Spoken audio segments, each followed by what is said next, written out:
As always, we won't recap the matches, but look at the good, the bad, and the downright ugly. And before we get into that, guys, welcome to the channel. This is Big Dave from Wrestling Montage Media, reviewing another WrestleMania video. We're just going to talk about the events of SmackDown and what happened. The original link to the video will be in the description.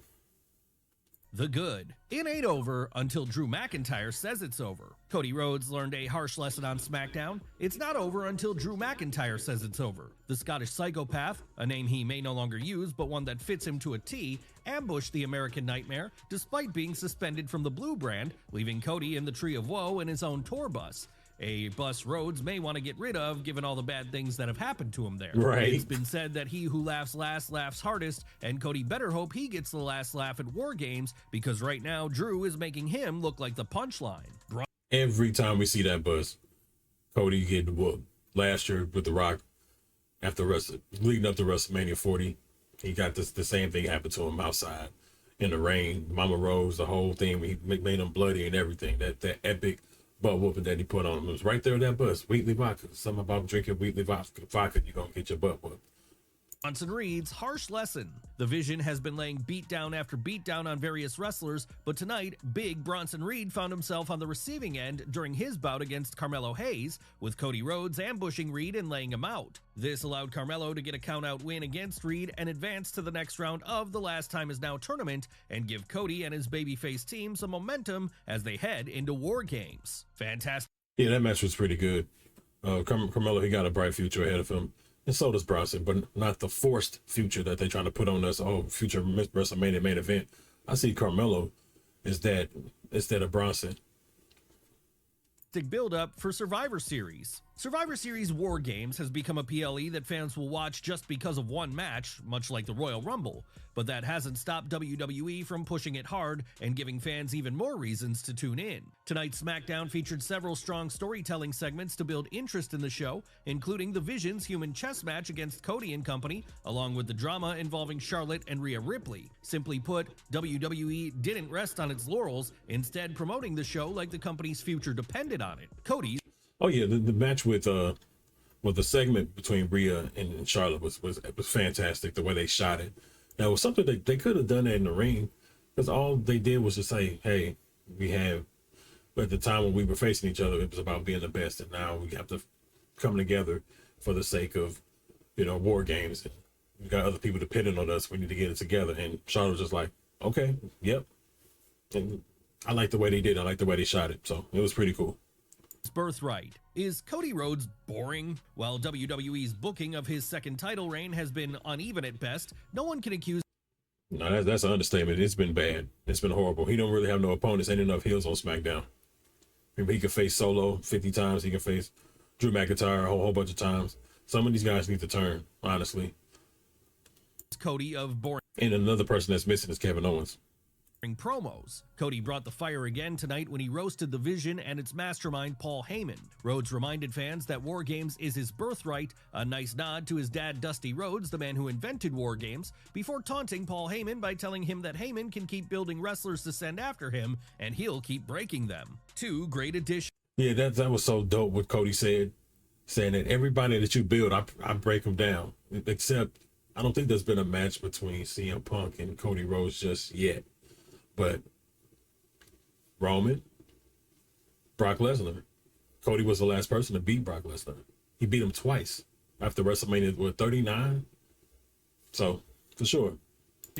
WrestleMania has mentioned the appeal of the War Games matches, but it's refreshing to see WWE also capitalizing on another draw to the bouts, teasing who will compete in them. Tonight, fans saw Charlotte Flair and Rhea Ripley set aside their differences so they could fight together against the heel team, but two slots still remained, one for the babyface team and the heel team. However, who would be the fifth participant on each team? WWE made it worth the fans' wait when AJ Lee showed up on the babyface team. Unfortunately, during AJ's arrival, Becky Lynch showed up as the fifth, with the heel team once again laying out the babyfaces and making fans wonder if even Alexa Bliss, Charlotte Flair, Rhea Ripley, Io Sky, and AJ Lee are enough to overcome Nia Jax, Lash Legend, the Kabuki Warriors, and Becky Lynch. Yeah, I like how they did that too.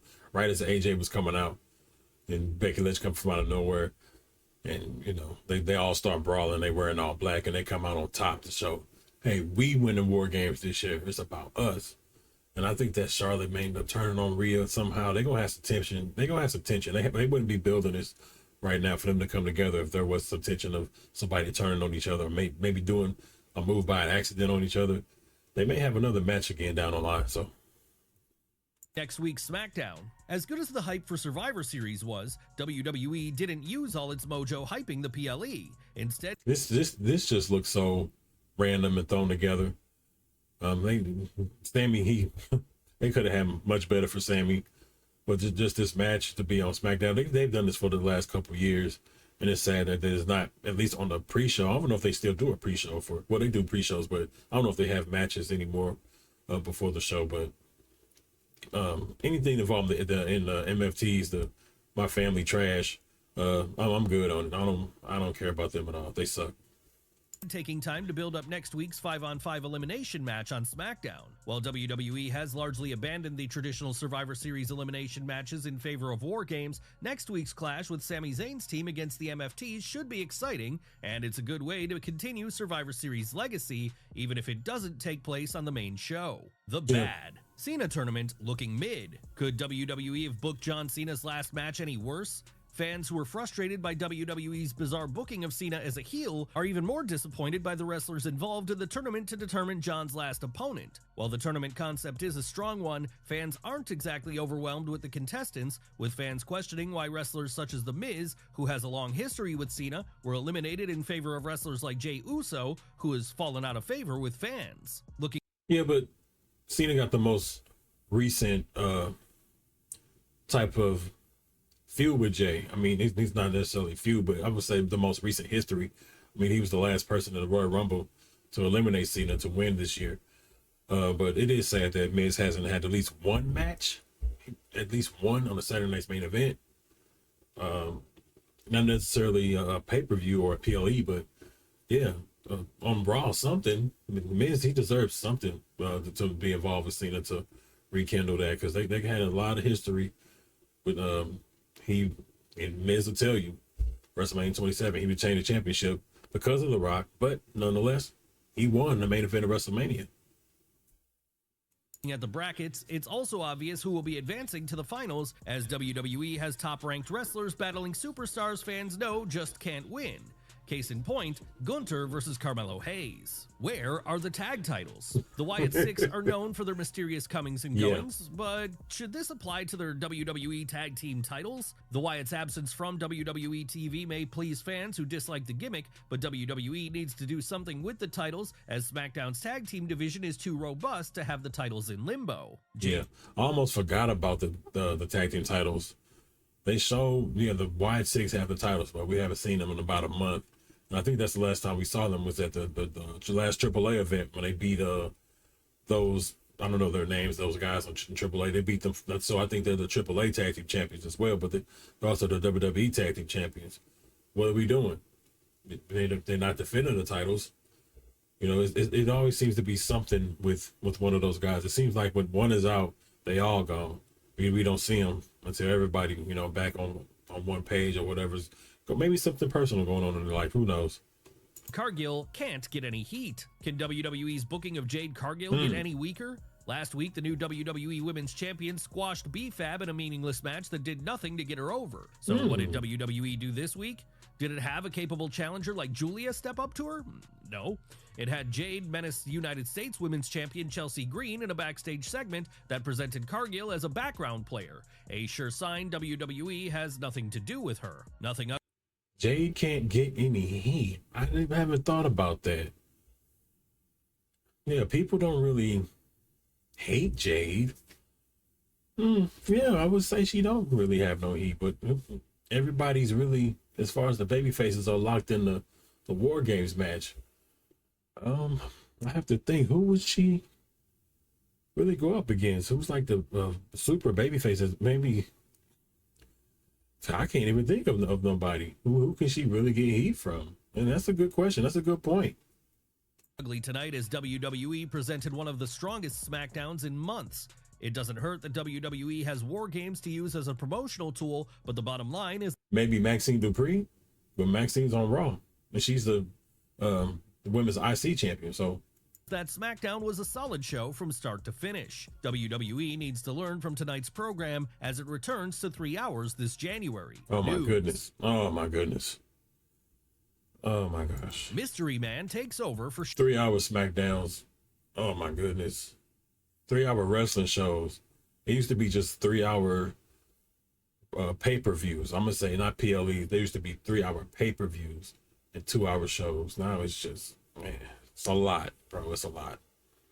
Sheamus. Topping today's news is a rumor on the superstar taking Sheamus's place in the Last Time Is Now tournament. Fans are curious who is taking Sheamus's place following reports the Celtic Warrior suffered a shoulder injury and can no longer compete. Now, Inside the Ropes is reporting that WWE has decided on Sheamus's replacement. With Sheamus out of the picture, it looks like WWE chose The Miz as the mystery opponent to face LA Knight on SmackDown. The A-lister lost to Jey Uso in last week's round of the tournament, and this caused a stir in the wrestling community, given his history with John Cena. WrestleMania will continue following this story. More SmackDown spoilers. That might be his way in. That might be Miz's opportunity to get some type of match, but I doubt if they can go all the way with him. But I got an idea. I'm gonna talk about it later in the video, right after this.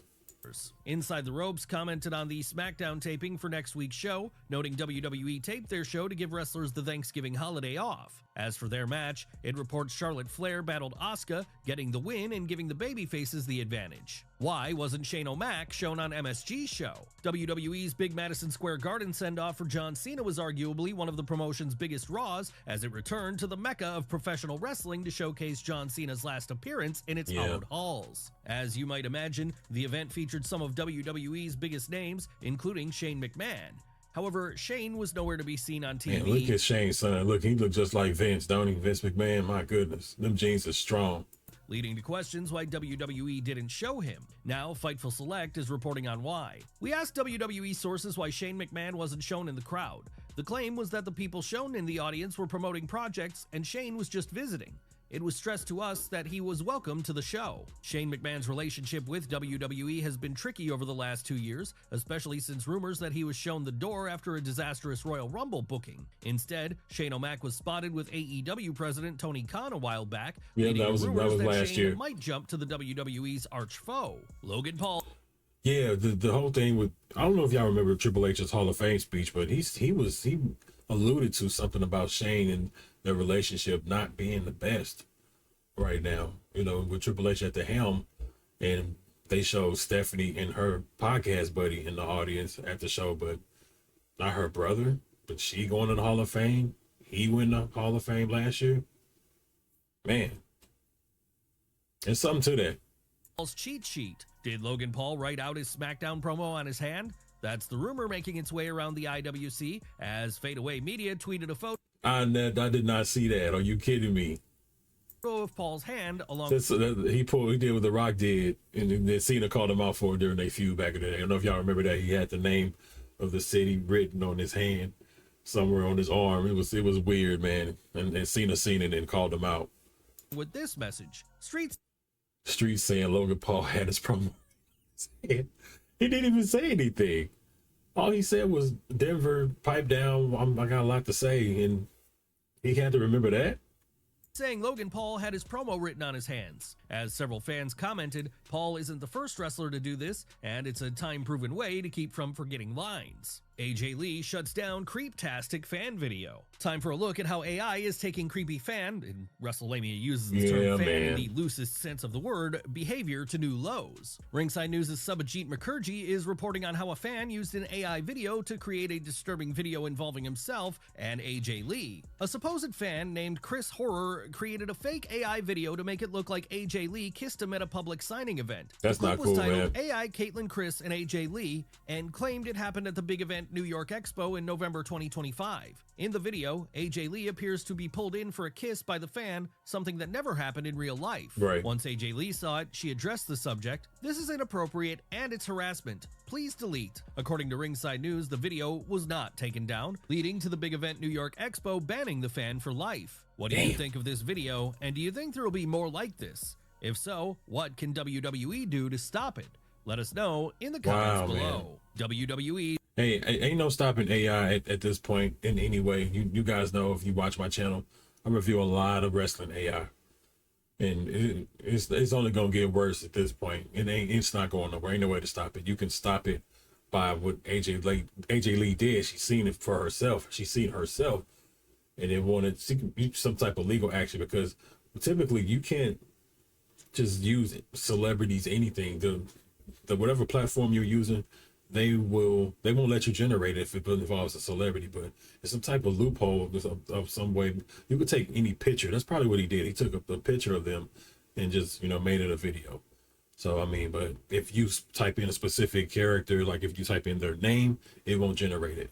So yeah, that's crazy. His latest cash grab. Last but not least, fans looking for a stocking stuffer for Christmas or whatever your winter holiday choice is will be happy to know that they can pick up a commemorative championship belt celebrating 35 years. $850. Ooh, too rich for my blood right now. Years of the Undertaker. The best part, it's affordably priced at $849.99. Well, guys, I got a championship belt I paid for. What was it, back in 2016, the WWE Championship. I paid $250 for that. $800. That's outrageous, man. But if it's Undertaker, somebody gonna get it. We gonna see it at a show at some point. But anyway, if nobody don't steal it. Thank you for watching this. Thank you for watching this video. Appreciate you. Tune in to the next one.